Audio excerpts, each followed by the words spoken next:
पश्चिमी बंगाल में आए सियासी तूफान के बाद अब महाराष्ट्र में भी बड़ा खेला होने वाला और इसका साफ साफ इशारा खुद एकनाथ शिंदे ने दे दिया है। जी हाँ, यहाँ पर शिवसेना यूबीटी यानी कि उद्धव ठाकरे के 9 में से 7 लोकसभा सांसद एकनाथ शिंदे के संपर्क में आ चुके हैं और इसके लिए फाइनल मीटिंग भी हो चुकी है और 7 सांसदों ने शिंदे कैंप में आने के लिए हामी भी भर दी है। तो क्या है एकनाथ शिंदे का पूरा बयान? शिंदे के एक बयान से कैसे उद्धव ठाकरे की पूरी सियासत थर्रा उठी है, आपको बताते हैं सब कुछ। आप भी वीडियो को शेयर करें और अपनी राय कमेंट बॉक्स में जरूर दें।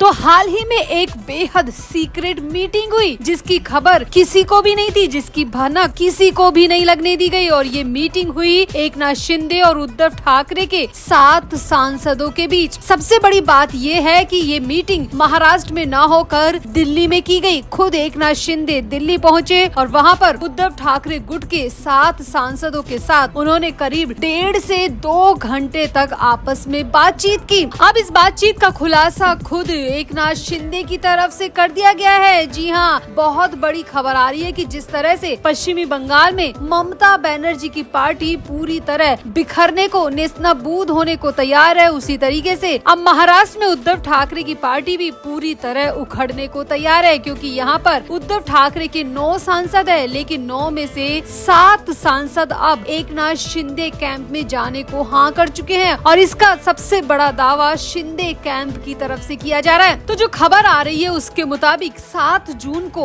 दिल्ली में एक मीटिंग की गई जिसमें एकनाथ शिंदे थे और उद्धव ठाकरे गुट के कई सांसद इस मीटिंग में पहुंचे थे। ये मीटिंग बेहद गोपनीय तरीके से की गई। इस बैठक के बाद सामने आया कि इस मीटिंग में उद्धव ठाकरे के 7 सांसद शामिल थे और 7 सांसदों ने एकनाथ शिंदे के साथ बेहद सकारात्मक तरीके से 1.5 से 2 घंटे तक बातचीत की। अब इस बैठक के बारे में सामने आ रहा है कि सभी सांसदों के सामने ऐसा राजनीतिक प्रपोजल रखा गया है जिससे उद्धव ठाकरे खेमे में फूट पड़ने की चर्चा शुरू हो चुकी है। सामने आ रहा है कि केंद्रीय मंत्रिमंडल ने संभावित विस्तार को देखते हुए एक सांसद को केंद्रीय मंत्री बनाने और अन्य नेताओं को संगठन में अहम जिम्मेदारियां देने के संकेत दिए हैं, या यूं कहे कि ये डील की गई है। अब इसी बीच एकनाथ शिंदे की केंद्रीय गृह मंत्री अमित शाह से हुई मुलाकात ने भी चर्चाओं को और ज्यादा तेज कर दिया है। दिल्ली में हुई इस मुलाकात में महाराष्ट्र की बदलती राजनीतिक स्थिति और उद्धव गुट के सांसदों के रुख पर भी चर्चा हो गई है। हालांकि इसकी आधिकारिक पुष्टि नहीं हुई है, लेकिन शिंदे कैंप की तरफ से दावा किया जा रहा है कि उद्धव ठाकरे के 7 सांसद अब शिंदे कैंप में शामिल होने को तैयार है और उन सांसदों में से एक को केंद्रीय मंत्री बनाने का प्रपोजल भी दिल्ली दरबार की तरफ से दे दिया गया है। यानी कि अब बहुत बड़ा खेल वाकई में महाराष्ट्र में होने वाला है। सूत्रों की माने तो लोकसभा सांसद श्रीकांत शिंदे और डिप्टी सीएम एकनाथ शिंदे पिछले कई महीनों से उद्धव गुट के सांसदों से संपर्क में है। दिल्ली में कई दौर की बैठकों के बाद अब फाइनल मीटिंग हो चुकी है और ये बहुत बड़ा ऐलान अब किसी भी वक्त किया जा सकता है और अगर ऐसा होता है तो ये उद्धव ठाकरे के लिए बहुत बड़ा सियासी झटका होगा, बिल्कुल वैसा ही जैसा 2022 में शिवसेना में हुई बड़ी बगावत के दौरान देखने को मिला था। उस समय एकनाथ शिंदे के नेतृत्व में बड़ी संख्या में विधायकों ने उद्धव ठाकरे का साथ छोड़ दिया था, जिसके बाद महाराष्ट्र की सत्ता का पूरा समीकरण बदल गया था और अब सांसद उद्धव ठाकरे का साथ छोड़ने जा रहे हैं, जिससे उद्धव ठाकरे की पार्टी का पूरा समीकरण गड़बड़ होने को पूरी तरह तैयार है। हालांकि दूसरी तरफ शिवसेना यूबीटी के राज्यसभा सांसद संजय राउत ने इन सभी दावों को खारिज किया है। उन्होंने कहा है कि हमारी पार्टी के सभी सांसद एकजुट हैं, हमसे संपर्क में हैं, ऐसी कोई फूट नहीं होने वाली है। अब दिलचस्प बात आपको यहाँ बता दें कि महाराष्ट्र में ये चर्चा ऐसे समय पे हो रही है जब पश्चिमी बंगाल में भी राजनीतिक गतिविधियाँ तेज है। बंगाल में मिली हार के बाद टीएमसी के भीतर भारी असंतोष बढ़ता जा रहा है। टीएमसी के भी 20 से ज्यादा लोकसभा सांसद ममता बनर्जी के खिलाफ खड़े हो चुके हैं। वहीं कई राज्यसभा सांसद भी अपने पद से इस्तीफा दे चुके हैं। यानी कि जो अब पश्चिमी बंगाल में देखने को मिल रहा है वो जल्द ही महाराष्ट्र में भी देखने को मिलेगा और उद्धव ठाकरे के जो 9 सांसद हैं उनमें से 7 सांसद एकनाथ शिंदे कैंप में जाने को तैयार हो चुके हैं। फाइनल मीटिंग हो चुकी है। ये दावा खुद शिंदे कैंप की तरफ से किया गया है। तो आपका इस पूरी खबर पर क्या कहना है? क्या वाकई में एकनाथ शिंदे उद्धव ठाकरे की पार्टी को एक बार फिर से तबाह करने की पूरी प्लानिंग कर चुके हैं? ये फाइनल मीटिंग जो दिल्ली में हुई उस मीटिंग पर आपका क्या कहना है? क्या वाकई में अब 7 सांसद उद्धव ठाकरे का साथ छोड़ देंगे? क्या वाकई में उद्धव ठाकरे की पार्टी का अस्तित्व ही खत्म हो जाएगा? आपको क्या लगता है? आप भी एकनाथ शिंदे के इस दावे पर अपनी राय कमेंट बॉक्स में जरूर दें और वीडियो को भी शेयर करें।